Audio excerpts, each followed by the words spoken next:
Dan pemirsa, selanjutnya mari kita lihat dan coba saksikan pasang pilihan yang direkomendasikan oleh Bapak Peter dan mungkin saja bisa menjadi salah satu referensi dan lagi-lagi keputusan investasi tetap ada di tangan pemirsa IDX Channel. Pasang pilihan yang direkomendasikan yang pertama datang dari kesehatan, ada KF direkomendasikan buy, supportnya di 620, resisten hingga ke 750. INDF dari consumer good buy 7.700 hingga 8.500, dari barang baku ada aman direkomendasikan buy 7.900 hingga ke 9.225, dan terakhir ada cuan direkomendasikan buy 11.325, resisten hingga ke 13.350. Pak Peter, pasang pilihan yang Anda rekomendasikan, Pak, langsung saja kita ke kesehatan, ada KAF, Anda rekomendasikan buy ini. Sementara di penutupan perdagangan sesi kedua ini KF naiknya melesat di atas 10%, Pak. Analisis dan pertimbangan untuk KF buy di level berapa? KF candle-nya bagus, Pak, ya. Dia breakout di area EMA 10. Kalau saya lihat rekomendasi saya di buy area di 660 sampai 685. Ini tutupan 690 juga boleh. Jadi 660 sampai 690. Targetnya bisa di 720 sampai 750 trading jangka pendek. Kemudian untuk stop loss-nya bisa di 620 untuk KF. Baik, penguatan dari KF hari ini setelah mengalami koreksi di 2 hari perdagangan terakhir didukung dari sisi volume tidak, Pak? Yes, betul. Volume hari ini cukup baik, Pak, untuk KF. Jadi besok kemungkinan bisa melanjutkan aksinya lagi sih KF untuk penguatan ke atas. Kita lihat KF ini punya potensi sampai ke resisten 765, Pak. Ada resisten di sana. Baik, penutupan hari ini di 610 menguat di 10,40%. Dari KF kita beralih ke saham pilihan yang kedua, Pak, dari consumer. Ada INDF, saya akan coba update juga posisi penutupan di sesi kedua hari ini untuk INDF ya. Penutupan di 1,58, Pak, 8.050. Intraday hari ini sempat ke 8.100. Penguatan lebih ke arah terpangkas. Buy di level berapa untuk INDF? Kalau INDF sendiri kita mau lihat, kita spek buy dulu ya, Pak, ya. Kita spek buy di area 8.025 sampai 8.050 masih oke. Apabila dia besok ada breakout di atas 8.100, kita bisa tambah lagi. INDF termasuk sektor konsumsi yang defensif ya, jadi kita jaga-jaga di sini. Potensinya untuk targetnya bisa ke 8.300 sampai 8.500 untuk INDF. Stop loss-nya di 7.700 untuk INDF. Baik, lebih besar mana, Pak, peluang terutama dari sisi profit tentunya ya? Tunggu koreksi ke 8.025 atau masuk di penutupan hari ini atau buy on breakout di 8.100? Kalau saya pribadi saya pilih untuk spek buy dulu. Kemungkinan besok sendiri kalau bisa di atas 8.100 saya akan tambah. Volume untuk hari ini juga ya so-so ya, nggak terlalu oke, tapi so-so. Masih oke lah. Baik. Beralih ke aman, Pak. Hari ini kembali melesat di 4% dan sudah menembus di atas 8.400. Intraday hari ini 8.475. Analisis dan rekomendasi di tengah pergerakan aman, volatilitas cukup tinggi, naik signifikan. Kemudian koreksi cukup dalam, momentum apa? Terutama dari sisi penguatan yang terjadi hari ini.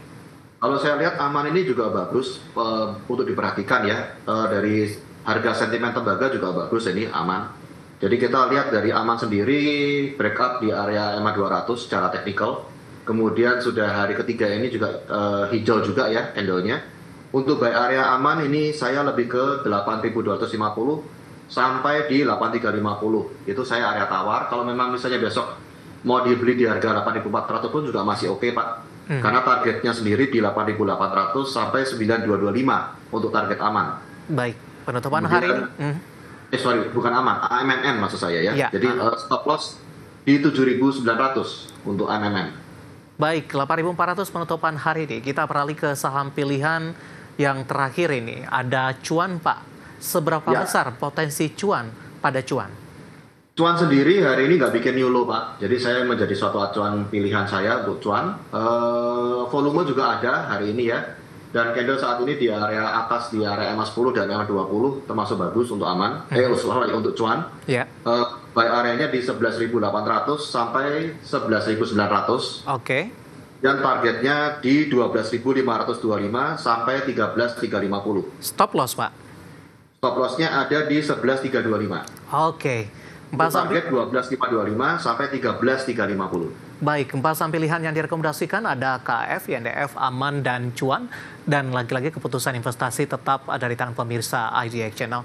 Pak Peter, kita hold kembali. Saya akan coba sampaikan update penutupan perdagangan di sesi kedua hari ini. Dan juga beberapa informasi grafis yang berhasil dihimpun oleh tim redaksi kami.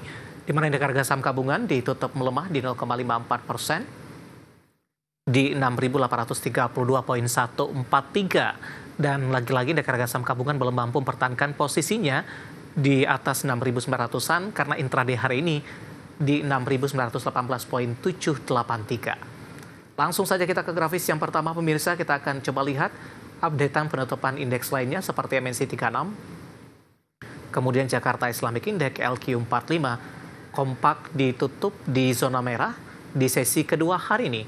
Dapat Anda saksikan grafis di layar televisi Anda pemirsa. MNC 36, Jakarta Islamic Index, dan juga ada LQ45. Grafis selanjutnya rotasi pergerakan sektoral, transportasi dan logistik memimpin penguatan di 1,10%, teknologi juga menguat, pemberat datang dari barang baku melemah di 2% dan energi juga tertekan di 1,77%. Top gainers, BRPT, Aman, dan DSSA dan Goto hari ini menjadi penopang sehingga koreksi yang terjadi tidak terlalu dalam. Grafis selanjutnya, BRPT, Aman, DSSA, dan Goto deretan top gainers pemirsa. Dan terakhir top loser ada BMRI, Antam, MDKA, dan Bumi yang hari ini menjadi pemberat indeks harga saham gabungan. Ditutup di zona merah dengan nilai volume transaksi dapat Anda saksikan grafis di layar televisi Anda. Dan semoga bisa menjadi referensi untuk perdagangan esok hari jelang libur panjang akhir pekan.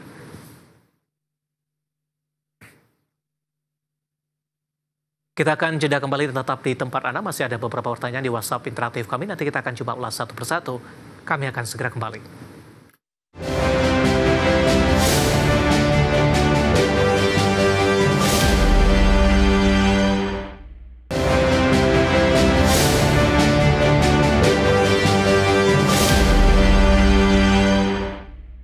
Terima kasih untuk Anda yang masih bergabung bersama dengan kami, dan di segmen ini kita akan coba ulas beberapa pertanyaan yang sudah masuk di WhatsApp interaktif kami pemirsa.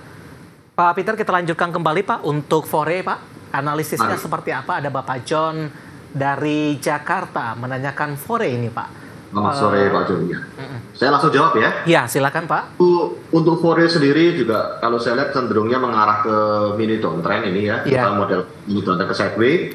Perhatikan area acuan supportnya di 630, tutupan sekarang 50, resistennya ada di 690. Jadi kalau misalnya besok Fore di atas 690, Bapak bisa masuk ya. Kalau sudah punya saat ini hold. Kalau di bawah 630, saya anjurkan untuk stop loss dulu untuk Fore. Oke. Gitu. Selanjutnya ada Bapak Diki dari Malaysia Pak menyaksikan live streaming kita. AMRT punya harga average 2430 Pak. 2430. 2430 ya. 2430 untuk nyangkut saat ini. Ya. Nyangkut ya 2430. Oke. AMRT sendiri kalau kita lihat dia punya resisten kuat di atas itu di harga 2630 Pak. Kemudian ada di area EMA 200-nya ada di 2740. Areanya ada di sana. Nah, saat ini AMRT ada di area supportnya. Apabila dia besok bisa tembus di 2300 ke atas, ini bisa hold. Namun apabila AMRT sendiri di bawah 2140, saya sebaiknya anjurin memang mulai ini Pak ya, mulai lihat tukar-tukar barang lah. Baik. Jangan ditahan terlalu lama untuk AMRT. Oke. Selanjutnya Cuan tadi pun juga sempat kita ulas, tapi ambil posisi di 11.750 Pak, sudah profit. Resisten selanjutnya, singkat saja. Resisten selanjutnya kita lihat ada di 12.825 ya, sampai 13.375. Itu area resisten Cuan. Baik. Bapak Nainggolan dari Lampung menanyakan saham Laba Pak. Hari ini ditutup menguat 3,96%. Dalam sepekan terakhir juga sempat naik yang cukup tinggi ini Pak. Untuk Laba. Untuk Laba sendiri saya sih lebih anjurkan untuk taking profit ya Pak untuk Laba. Juga saya ingatkan Laba ini saham yang dengan volatility tinggi sekali. Jadi harap diperhatikan untuk Laba. Kalau untuk saat ini dia juga sudah break 220 dan kembali lagi di bawah 220. Tutupan 210 untuk Laba. Jadi saya pribadi lebih ke take profit untuk Laba. Baik. Selanjutnya Bapak Dedi dari Padang, JIHD Pak.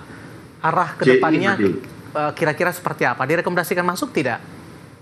Untuk JIHD saya tidak anjurkan masuk, Pak. Ya, karena dia candle pun hari ini juga nggak terlalu oke. Perhatikan lagi JIHD, apabila dia besok bisa di atas, sebentar saya lihat bisa di atas 675 sampai 680. Di atas ini JIHD boleh dilirik lagi. Baik. Nah, saya ingatkan juga untuk JIHD, volatility JIHD juga cukup tinggi ya, Pak ya. Oke. Profil resiko untuk JIHD. Ibu Liana dari Surabaya, Pak, menanyakan saham MBMA, Pak. MBMA. Ya, untuk trennya dalam waktu dekat. Merdeka Baterai saat ini dia tutupan di 376. Ada support terdekat di 378, jadi dia udah break supportnya. Perhatikan juga ada support lagi di bawah, Bu. Itu ada di 360, perhatiin. Kalau misalnya dia breakdown di bawah 360, udah nggak menarik untuk MBMA. Ya. Perhatikan resisten di atasnya ini ada di 414, ada juga di 440 tuh di area MA 200-nya. Oke. Harapan sih bisa di atas MA 200 ya Pak ya, Bu ya. Baik, jadi, Bapak Victor dari Malang, Pak, menanyakan BMRI nyangkut di 4.900, Pak Peter. BMRI 4.000 berapa, Pak? Sorry. 900. 4.900 ya. Ya. BMRI saat ini ada di area support, Pak. Kita lihat BMRI ada support di 4.750 sampai 4.800. Oke. Harapannya ini kita lihat banyak trend sideways-nya di BMRI. Apabila dia bisa di atas 5150, ini bagus BMRI. Nah, potensinya dia bisa sampai ke 5.500 sampai 575. Namun, perlu digarisbawahi bahwa BMRS saat ini candle-nya di bawah area EMA 200 ya, Pak. Oke. Analisis untuk BMRI tampaknya sekaligus mengakhiri kebersamaan kita kali ini untuk Pak Peter. Sebenarnya masih ada beberapa pertanyaan lainnya, Pak. Ada Rosido dan Antam. Sayang sekali waktu kita cukup terbatas, dan silakan bergabung bersama kami kembali di waktu dan di program sama di perdagangan hari selanjutnya. Pak Peter, terima kasih juga sudah berpartisipasi, Pak. Sehat selalu, Pak Peter. Terima kasih, Pak David. Sehat selalu untuk semua. Baik, terima kasih untuk Bapak Peter Susilo, Branch Manager of YB Semarang Gocuan. Dan pemirsa jangan lupa saksikan program Prime Market Hale yang akan tayang pada pukul 20 waktu Indonesia Barat, karena urusan masa depan harus terdepan. Aku investor saham. Saya David San Oval pamit undur diri. Sampai berjumpa kembali.